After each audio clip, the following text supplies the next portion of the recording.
বিসমিল্লাহির রহমানির রহিম।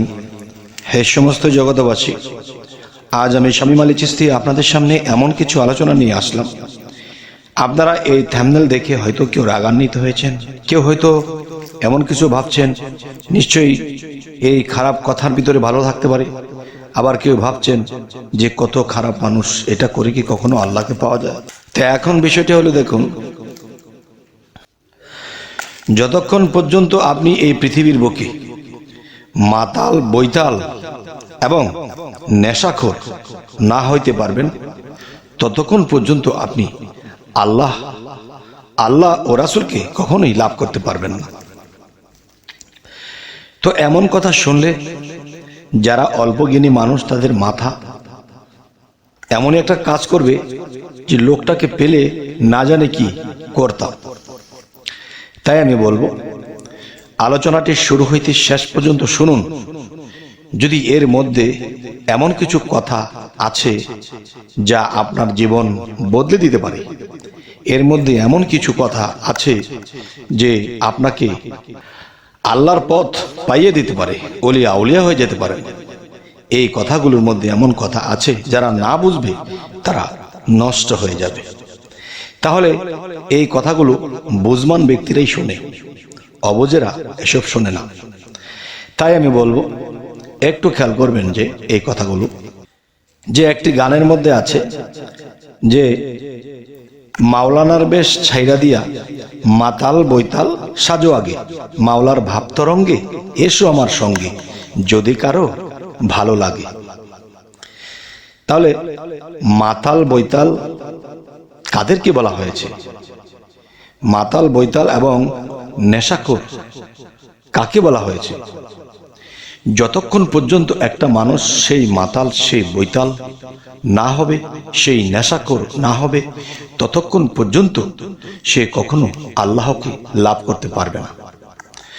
তবে অবশ্যই আমি আপনাদেরকে কথাগুলো গুছিয়ে বলার চেষ্টা করছি। দেখুন, পৃথিবীর বুকে যারা ব্যবসা বাণিজ্য করতেছে, বড় ধরনের কোনো চাকরি বাকরি করতেছে, লক্ষ লক্ষ টাকা ইনকাম করতেছে, সারা সপ্তাহ আল্লাহর ইবাদত করলো কি করলো না, সারা সপ্তাহ আল্লাহর নামাজ রোজা বা বিভিন্ন ইবাদত সাধনা করলো কি করলো না, কিন্তু শুক্রবারে যখন ছুটি পায় না, তখন তারা কাদের মধ্যে একটা যায় নামাজ ঝুলিয়ে তারা নামাজে চলে যায়। কিন্তু সারা সপ্তাহ কিন্তু এদেরকে মসজিদের দ্বারের কাছে কিংবা অন্য কোনো ইবাদতের দ্বারের কাছে পাওয়া যায়নি, শুক্রবারে সুন্দর চলে গেছে। আচ্ছা, যাওয়ার পথে রাস্তার মধ্যে এক পাগল নেশাখোর, এক মাতাল বৈতাল রাস্তার মধ্যে বসে আছে। আর বসে বসে সে কি করতেছে? সে বসে বসে একা একা হাসে, একা একা এদিক সেদিক তাকায়, একা একা এটা সেটা বলে। তখন সেই ব্যক্তিটা তাকে বলতেছে, বেটা পাগল ছাগল, সব ছাইরা দিয়া ভালো হো, ভালো হো। তার মানে সে যে এদিক সেদিক চাচ্ছে, একলা একলা কথা বলছে, সে কার সাথে কথা বলছে? একা একা কি বলে? যে প্রেমের মানুষ বলে তারে এই পিঞ্জর হতে ছেড়ে গিয়া ঘুরে আবার আসতে পারে, এই দমের কোঠায় চাবি দিয়া হাস্তিকে নেস্তি করিয়া ফানাফিল্লার হালে গিয়া শ্রীকোলা নগরে পরম বন্ধুর হবে দেখা বর্জক শহরে। তো এখন বিষয়টি হলো, দেখুন, সেই ব্যক্তিটি যার ইবাদত করতেছে, যার সাধনা করতেছে, তাকে চোখের সামনে 24 ঘন্টা দেখতেছে, তার সাথে কথা বলতেছে এবং এদিক সেদিক চাচ্ছে। যেদিকে চায় সেদিকে তার মাওলাকে দেখতে পায়, সেদিকেই তার খোদাকে সে দেখতে পায়। তখন দেখা যায় কি, সে তার প্রেমের নেশায় নেশাখোর হয়ে গেছে। সে মানুষের কাছে মাতাল বৈতাল সেজেছে। রাস্তায় বসে বসে থাকে, কিসের ঘর, কিসের বাড়ি, কিসের লোভ লালসা, কোনো কিছুই তার মধ্যে নেই।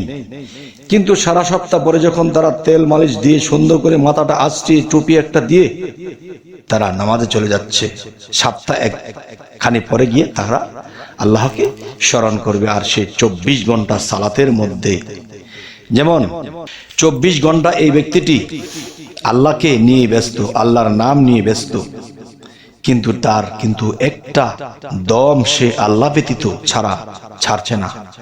আর সেই ব্যক্তিকে বলতেছে কি, এই মাতাল বৈতাল নেশাখোর বসে আছো এখানে, ভালো হয়ে যাও এসব ছেড়ে দিয়ে। তাহলে ভালো হওয়ার কথা যদি বলা হয়, তাহলে হে জগতের সমস্ত জ্ঞানী গুণীগণ, আপনারাই বলুন এই দুইজন ব্যক্তির মধ্যে এখন কে ভালো, কে কার অবস্থান কোথায়? তাহলে এই ব্যক্তিটি প্রত্যেকটা পলকে পলকে তার মালিককে দেখছে, বিড়বিড় করে হাসে, আবার কথা বলে। কার সাথে বলে? তার সাথেই বলে। মুসা নবী কিন্তু আল্লাহর সাথে হরদমই কথা বলতেন। তাহলে সেই নবীকে এই মর্যাদা দিয়েছিলেন। তাহলে পৃথিবীতে এমন পাগল ফকির আছে, তাদেরকেও আল্লাহ এই মর্যাদা দিয়ে রেখেছেন এবং তারা কামাই করে নিয়েছে, হরদমই তারা আল্লাহর সাথে কথা বলে, আল্লাহকে দেখতে পায়। তাই আমি আজকে আপনাদেরকে যে কথাটি বলতে চাচ্ছি এবং বলছি যে আজকের মাতাল বৈতাল আসলে কারা?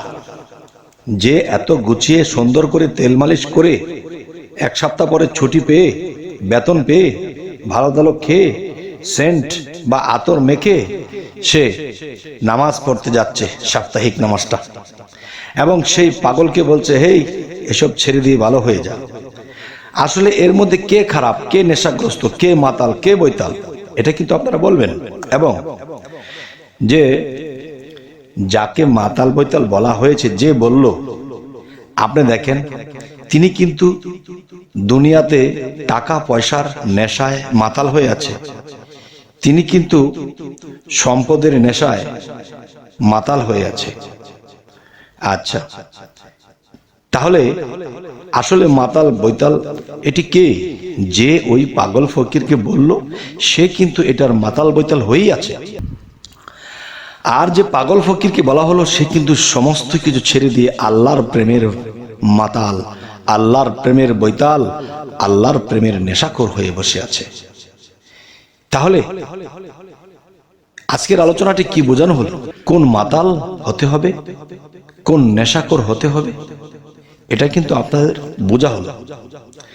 তবে হে সমস্ত জগতবাসী, আজকের এই আলোচনা আপনাদেরকে কি বোঝাতে চাইলাম, যে মাতাল বৈতাল হওয়ার প্রয়োজন আছে, তবে লাইন দুইটা, একটা দুনিয়াবি লোভ লালসার মাতাল হয়ে যাওয়া, আর একটা হচ্ছে আল্লাহর প্রেমের মাতাল হয়ে যাওয়া, নেশাখোর হয়ে যাওয়া। তারপরে যদি সেই ব্যক্তিটি আল্লাহকে দ্রুত লাভ করতে পারে এবং আল্লাহ তার সাথে দেখা দেওয়া এবং আল্লাহর সাথে কথা বলা, আল্লাহর কাছে টেনে নেওয়া, এটাই কিন্তু মূল বিষয়। তবে আজকের কথায় কি আমার কোনো ভুল আছে কি না, হে জগৎবাসী, অবশ্যই কিন্তু আমাকে জানাবেন, এবং সামনে কি ধরনের আলোচনা চাইছেন তাও কিন্তু জানাবেন, এবং আমাদের চ্যানেলটিকে সাবস্ক্রাইব করে নেবেন। যদি ফেসবুক হয়, অবশ্যই ফলো করে নেবেন। তো সকলে ভালো থাকবেন। আল্লাহ হাফিজ।